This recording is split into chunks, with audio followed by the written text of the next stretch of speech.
शायद निजाम नहीं है, लेकिन नहीं मेरे भाई, ऐसा नहीं है। तारीख भी ये गलत बात, तारीख भी इस चीज को झुटलाती है, दलील भी इस चीज को झुटलाती है।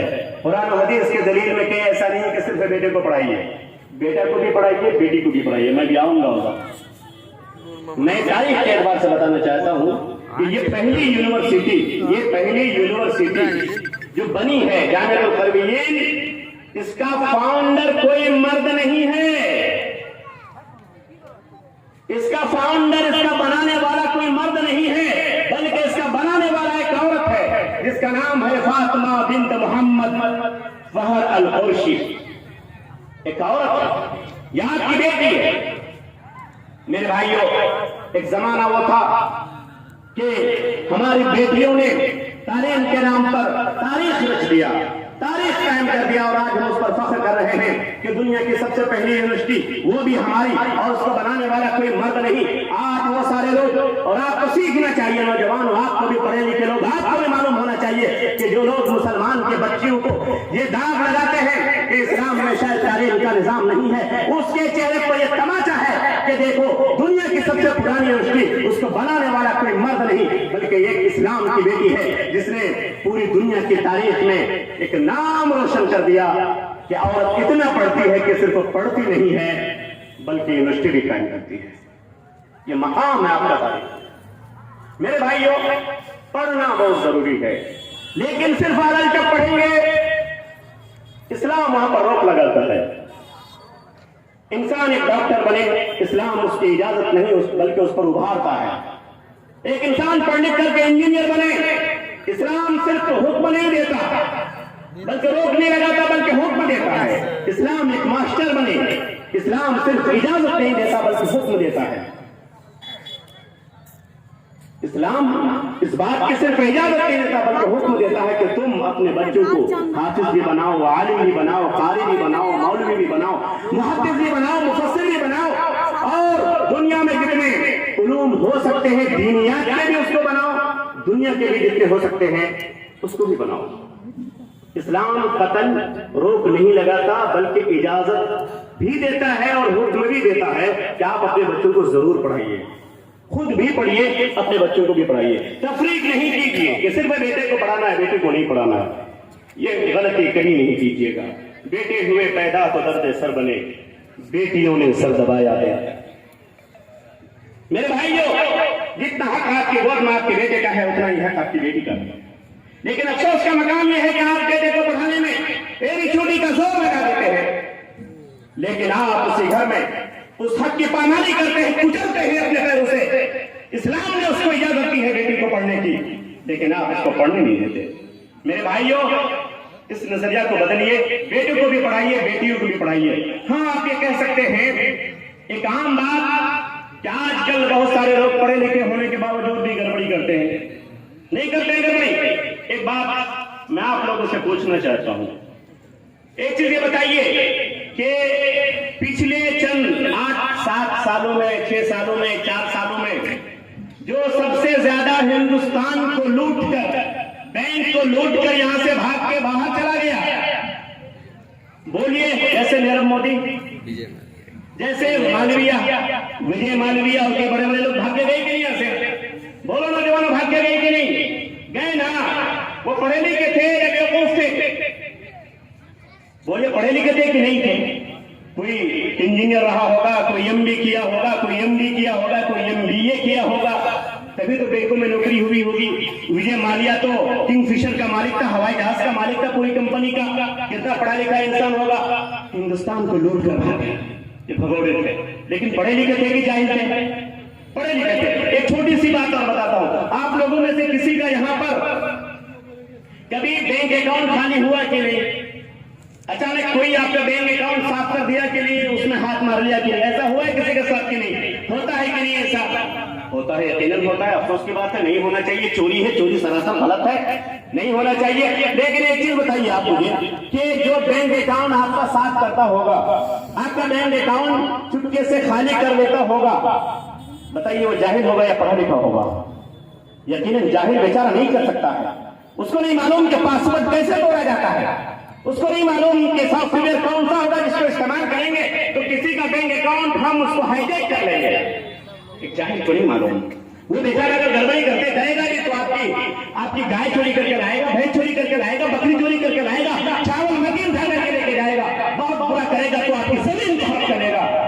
लेकिन लाखों की मालियत सेकंडों में आपके अकाउंट से अपने अकाउंट में करने का हुनर कोई बेचारा जाहिल नहीं जानता है, बल्कि वो पढ़ा लिखा जानता है, जिसने इंजीनियरिंग की होगी, जिसने MBA की होगी, जो बहुत पढ़ा लिखा इंसान होगा।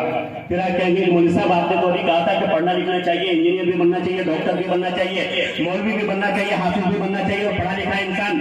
अफसोस की बात यह है कि बड़ी चोरी अगर दुनिया में होती है, सॉफ्टवेयर के जरिए अगर पैसा चोरी किया जाता है, बैंक का बैंक खाली कर दिया जाता है और लेके भाग रहा है दुनिया से, तो ये सब पढ़े लिखे लोग हैं। तो फिर पढ़ लिख करके फायदा क्या है? उस माँ ने उसको पैदा ही नहीं किया था जो पढ़ लिख करके बाद में उसके ऊपर खर्चा भी किया और पढ़ाई लिखाई के ऊपर एक बदनुमा दाग लगाकर बैंक के अकाउंट को खाली करके चला गया। अब ये कह सकते हैं मेरे भाइयों, अफसोस, खा वो मुसलमान हो, खा वो गैर मुस्लिम हो, मैं सबको खुलकर ये कहना चाहता हूँ, क्या एक बार कुरान करीम की तरफ, कुरान करीम की पहले मैसेज को देखो, पढ़ो इसको, यहाँ पर जवाब मिलेगा कि इंसान पढ़े लिखे होने के बावजूद क्यों वो चोरी करता है, पढ़े लिखे होने के बावजूद। बल्कि मैं तो ये कहना चाहूंगा कि हमारे समाज में पता नहीं यहाँ पर है कि नहीं, लेकिन मेरे भाइयों, मैं जलसों में जाता हूँ, हिंदुस्तान के गोशे गोशे में, यहाँ से वहां तक जा भी जाता हूँ, बहुत सारी जगहों पर मुझे ये सुनने को मिलता है कि मेरा बेटा पढ़ा लिखा है, मेरा बेटा आलिम है, मेरा बेटा हाफिज है, लेकिन अफसोस की बात यह है पढ़ लिख करके आया है, बाप से बात नहीं करता, माँ से बात नहीं करता, बाप की तरफ नहीं देखता, बाप उसका बिस्तर पर मर रहा होता है, लेकिन वही अशे कर रहा होता है। पढ़ा लिखा मौलवी भी, पढ़ा लिखा हाफिज भी, पढ़ा लिखा आलिम भी अपने बाप को 2 पैसे की दवाई लेके नहीं देता।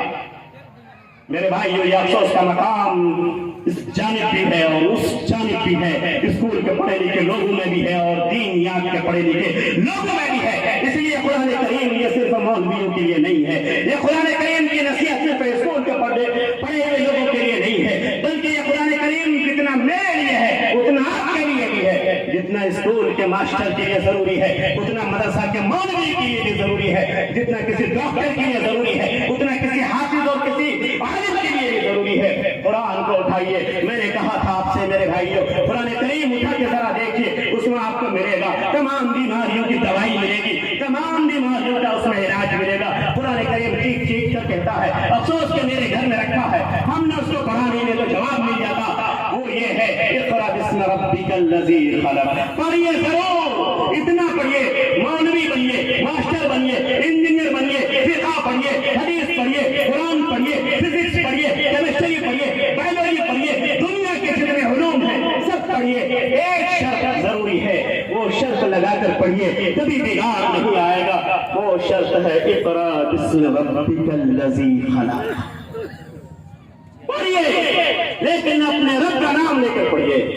मत भूलिए आप क्या आपको कोई देख रहा है ऊपर से, मत भूलिए आप क्या आपको किसी के सामने जवाब देना है, मत भूलिए आप कि अल्लाह ने आपको दिमाग दिया है, अक्ल दिया है, इल्म दिया है, तो उसकी निगरानी भी कर रहा है कि आप इसका सही इस्तेमाल कर रहे हैं कि गलत इस्तेमाल कर रहे हैं। आप डॉक्टर बने हैं, सही है, आप मौलवी साहब बने हैं, सही है, लेकिन मौलवी बनकर भी अपने इल्म का गलत इस्तेमाल मत कीजिए और ये जान कर रहिए कि अल्लाह आपको देख रहा है। एक डॉक्टर बनकर आप अपने इल्म का, अपने फन का, अपनी हिरफत का गलत इस्तेमाल मत कीजिए। आप ये अकीदा रखिए, इस पर ईमान रखिए कि अल्लाह आपको देख रहा है कि आप जो टेस्ट करवा रहे हैं तो सही टेस्ट करवा रहे हैं या गलत टेस्ट में उसका पैसा कटवा रहे हैं ताकि कमीशन आपको मिल जाए। यही हो रहा है ना, यही हो रहा है। अगर 2 टेस्ट की जरूरत है 10 लिख देगा, ये भी ये भी ये भी ये भी ये भी, जहां 500 में हो जाना चाहिए 5000 में हो रहा है, ताकि वो कट बाईपास होकर के डॉक्टर साहब के टेबल के नीचे आ जाए। मेरे भाइयों, उस माँ ने उसको जन्म ही क्यों दिया था? क्यों उसको जन्म दिया था कि पढ़ने लिखने के बावजूद भी ये दांत बन जाए? कोई डॉक्टर बुरा न माने, कोई मौलवी बुरा न माने, मैंने सिर्फ मिसाल दी है, और नहीं तो मेरा मुद्दा यह है कि तमाम पढ़े लिखे लोग जो इल्म से रिश्ता रखते हैं, हाँ वो दीनी तालीम मदरसा के पढ़े लिखे हों या स्कूल के। और सुनिए, मैं जिम्मेदारी के साथ कहता हूँ, यहाँ पर तालीम की कोई खास तकसीम नहीं है। यकीनन दीनी तालीम होनी चाहिए। अपने बेटे को रब का नाम सिखाइए, अपने बेटे को नबी का नाम सिखाइए, अपने बेटे को साहबा सिखाइए, जन्नत और जहन्नम के बारे में सिखाइए, नमाज रोजा हज ज़कात के बारे में उनको बताइए। ये बुनियादी चीजें हैं। जब वो बुनियादी चीजों को जान ले, आप उसको इजाजत दीजिए, उसकी ज़हनियत को पढ़िए, माइंड रीडिंग कीजिए। बच्चा क्या चाहता है आपसे?